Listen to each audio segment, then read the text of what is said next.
人类要在月球建造天文望远镜，口径1公里，专门找外星信号。哎，这可不是我瞎说哦，这是 NASA 正在推进的一项宏伟计划 LCRT， 也就是月球陨石坑射电望远镜。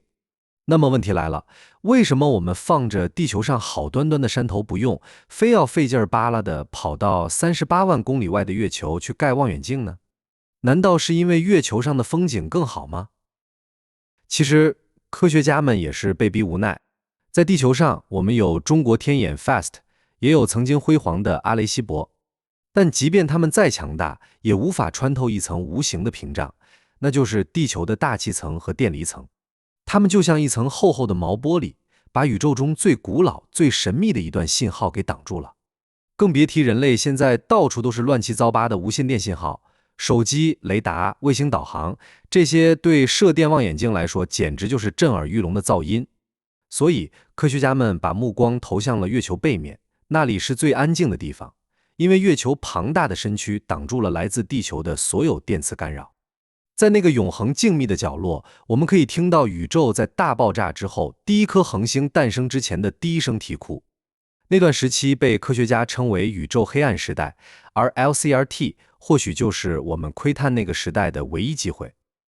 说到射电望远镜，大家脑海里首先浮现的可能是那口巨大的大锅。没错，从1974年直径350米的阿雷西博望远镜在波多黎各正式运行开始，人类就开启了大口径射电望远镜的时代。阿雷西博曾向距离地球25000光年外的 M13球状星团发送过一段二进制信号，那是人类第一次主动向外星文明打招呼。这么多年过去了，不知道有没有外星文明接收到那段信号。虽然阿雷西博已经在2020年不幸坍塌，但他的精神被中国的 FAST 继承了。2020年1月11日，位于贵州平塘的500米口径球面射电望远镜正式运行，成为了全球最大的单口径射电望远镜。但是，即便强大如 FAST， 也面临着一个无法回避的物理极限。地球的大气层会吸收和反射掉频率低于30兆赫兹的无线电波，这就意味着宇宙中很大一部分低频信号，我们在地球上永远也听不到。打个比方，这就像是一个交响乐团在演奏，而我们却只能听到中高音，最震撼人心的低音部分被一堵厚墙给隔绝了。这样说，懂了吧？为了打破这堵墙，NASA 喷气推进实验室的萨普塔什·班迪帕黑提出了一个大胆的方案。他想，既然地球上有大气干扰和人为噪声，那我们干脆去月球背面试试。月球背面不仅没有大气，更重要的是，它永远背对着地球。这意味着地球上所有的广播、电视、手机信号都会被月球这块巨大的挡箭牌给彻底屏蔽掉。这简直就是射电天文学家的天堂。班迪帕黑的这个奇思妙想立刻得到了 NASA 创新概念项目组的青睐，于是一个代号为 LCRT 的疯狂计划诞生了。他们计划在月球背面找一个直径约1600米、深约175米的天然陨石坑，直接把这个坑变成一个直径1公里的超级射电望远镜。说到这里，肯定有人要问，在月球上盖这么大的工程，得派多少宇航员过去？得运多少钢筋水泥？这就是这个计划最精妙的地方。我告诉你，科学家们根本不打算派人去，也不打算运送沉重的建筑材料，他们打算利用月球的天然地形和超轻的现代材料。首先，科学家利用月球轨道飞行器发回的数据，在月球背面进行了地毯式搜索。他们从82000个陨石坑中层层筛选，最后锁定了50个目标。最终，他们看中了北纬近10度附近的一个陨石坑。这个坑简直就是大自然为望远镜量身定做的，它的形状非常接近完美的碗状，边缘整齐，底部平坦，而且里面没有大的乱石堆。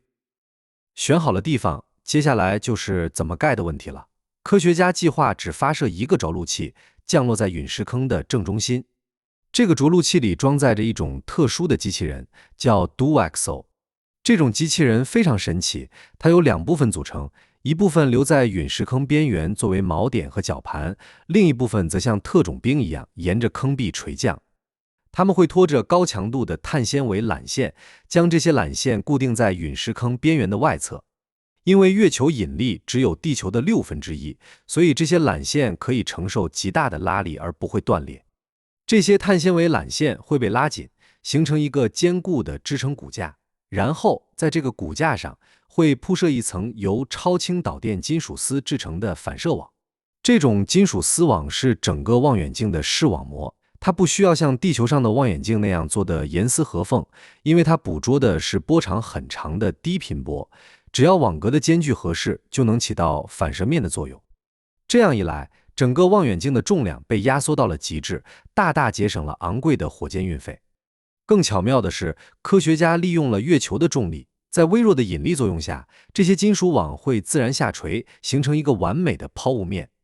这就省去了复杂的机械支撑结构，不仅省钱，还大大降低了故障率。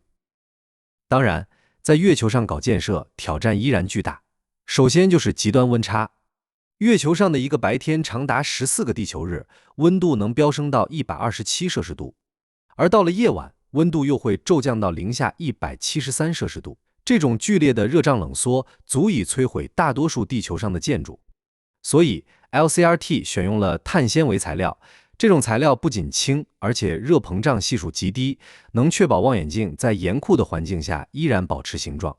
另一个麻烦是月尘，月球表面的尘埃像细碎的玻璃渣一样，而且带有静电，会粘附在一切设备上。科学家必须设计专门的防尘方案，确保天线接收器不会被这些小麻烦给搞瘫痪。接下来就是如何把信号传回地球。科学家还得在地月系统的拉格朗日 L2 点放置一颗太阳能中继卫星。因为月球背面永远看不到地球，望远镜没法直接发信号，只能通过这颗卫星进行中转。整个项目的预算预计在24亿美元左右，这个数字听起来很大，但是如果你对比一下耗资100亿美元的韦伯空间望远镜，你就会发现 LCRT 其实非常划算，对吧？那么核心问题来了，费了这么大劲造出来的 LCRT 到底能看到什么呢？这样说吧，它的核心任务主要是探索宇宙的黑暗时代，那是大爆炸之后约几亿年的时间段。那时候宇宙中还没有恒星，只有弥漫的氢气。这些氢气会发出一种特定频率的信号，也就是所谓的21厘米谱线。但由于宇宙在不断膨胀，这些信号被拉长到了极低的频率。在地球上，这些信号完全被电离层挡住了，而 LCRT 能捕捉到这些来自130亿年前的微弱信号。通过研究这些信号，我们可以了解宇宙的第一批恒星是如何诞生的，暗物质在其中扮演了什么角色，甚至可能发现我们现有的物理定律在宇宙早期是否适用。厉害吧？当然，除了探索宇宙起源， LCRT 还是一个顶级的外星文明搜寻器。大家都知道，搜寻外星文明是我们人类的执念，对吧？而 LCRT 处于绝对安静的环境中，它可以接收到极微弱的无线电信号。假设银河系中某个角落有外星文明正在使用低频无线电通信， LCRT 很可能是第一个发现他们的人，那事儿就大条了。另外，它还能监测脉冲星，研究恒星的演化，甚至观察太阳系外行星的磁场，从而判断那些星球是否适合生命生存。说到这里，大家可能会想到，除了美国的 LCRT， 还有没有其他的月球望远镜计划？其实，人类对月球天文学的渴望已经有几十年了。比如还有一个叫 Farside 的计划，它是打算在月球背面铺设成百上千个小天线，组成一个巨大的阵列。还有最近备受关注的 Lucy Night 项目，这是一个小型的实验性射电望远镜，计划在2026年左右搭乘私人航天公司的着陆器前往月球背面，作为 LCRT 的先遣队，去实地测试一下那里的环境到底有多安静。当然，中国的科学家也在积极论证类似的计划，比如利用环绕月球的微型卫星阵列来构建射电望远镜，只是现在还不知道具体进度。好了，最后我想说的是，在月球上建造大型天文望远镜，不仅仅是科学上的突破，更是人类文明向外太空迈出的坚实一步。它标志着我们不再仅仅是月球的过客，而是开始把月球变成我们探索深空的实验室和前哨站。虽然这项工程充满挑战，虽然24亿美元是一笔巨款，虽然这钱是美国花的，但是我觉得这一切都是值得的。你觉得呢？